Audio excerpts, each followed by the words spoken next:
Peterson elaborated after the game, tweeting, quote, "Let's be clear. I said we need to run the ball up their donkey, nothing more. I'm passionate, but respect my coach at the same time." All right, Cowherd, you have an issue with Peterson criticizing Sean Payton's play calling. I generally think players should play, coaches should coach, and owners should own. Here's my bigger problem.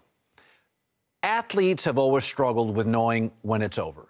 But by and large, most athletes, Tony, Michael, you can sense it physically, you know it emotionally.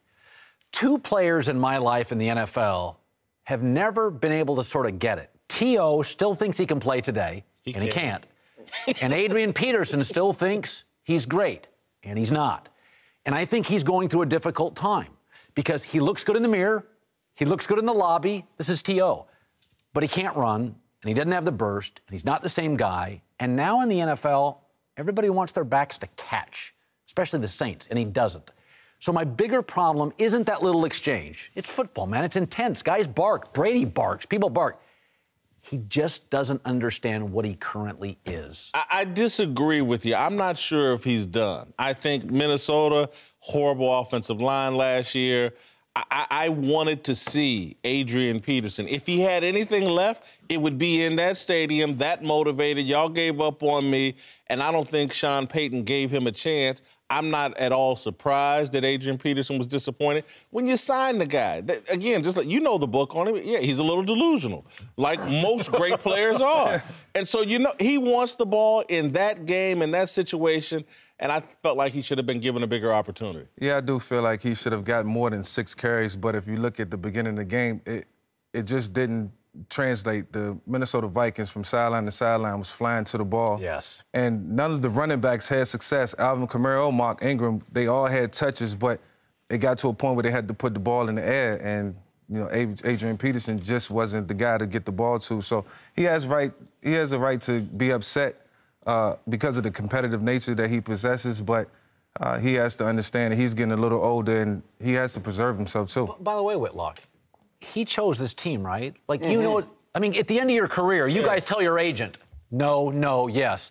He chose the wrong team. Peyton and Breeze. Makes no sense why he would choose this team if he thinks that he's that guy that's going to get the ball 20, 25 times a game. Those days are over, especially with this team. Now, if he went to Seattle or somewhere else where they need a running back, the Giants or whatever, like, I just don't understand why he would choose this team. But it is okay with me, too. I mean, you have these type of exchanges on the sideline with coaches every once in a while, with teammates. With like, look, we're competitive. I feel like I can help. I don't know exactly what was said there, but throw me the ball. I used to say it. And if you want to move this ball, I'm right here. I'm right here.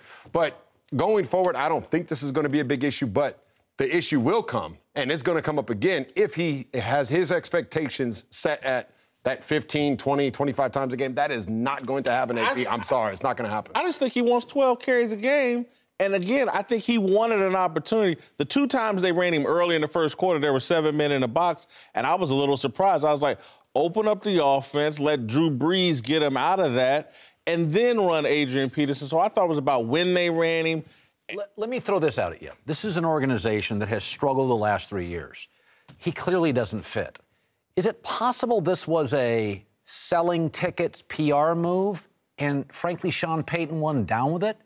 It didn't look like he integrated him into the offense much. This happens in the NFL where the front office, by the way, the Rams, Jeff Fisher, we've seen things where the front office is doing one thing and the coaching staff's not aligned with it. It's a weird fit. I thought it was a situation that was created for Adrian and probably himself thinking that we can win a championship. He had the point in his career where it's time to start chasing the ring and not worrying about individual stats. He has them. So just relax and go out and play ball and have fun and be a role model to the guys behind you. Don't have these type of headlines, you know, covering the team, you know, post-game. Well, I still think this, though. I agree with you. He still got some juice left. I mean, a couple at the beginning, that first carry of the game, he went for 9 yards. I mean, those legs were churning. He still has an opportunity to go out there. I'm not saying he's going to be 27, 28-year-old Adrian Peterson, but I think he could be a 1,000-yard back. I think so. I don't think it's that big of a deal. He's only 32 years old. With the right team. I think Mike makes an interesting point, though, having gone through where you're a superstar player and everybody's writing and talking about you all the time. You're the focal point of the offense. And then that switch has to go off and say, well, you know what? Now I'm a role model for my teammates and some of the younger players on the team. I thought that was an interesting point. No, I think it is, and I think there are different stages for pro athletes, and I think for Adrian it is harder. Maybe he was so great, it's just hard for him to, own it. I will say this. If that is the case, that's tough to do. I couldn't do that. I couldn't. That's the reason why I was like, I got to go. I cannot go out there and have the camera in my face like it was last night. I felt bad for him. I was saying to myself, man, that's the exact reason why I said I can't. I felt myself starting to lose a little step. I didn't have it emotionally anymore. And I said to myself, I can't be that guy on the team just being, well, you should have seen him play back in the day.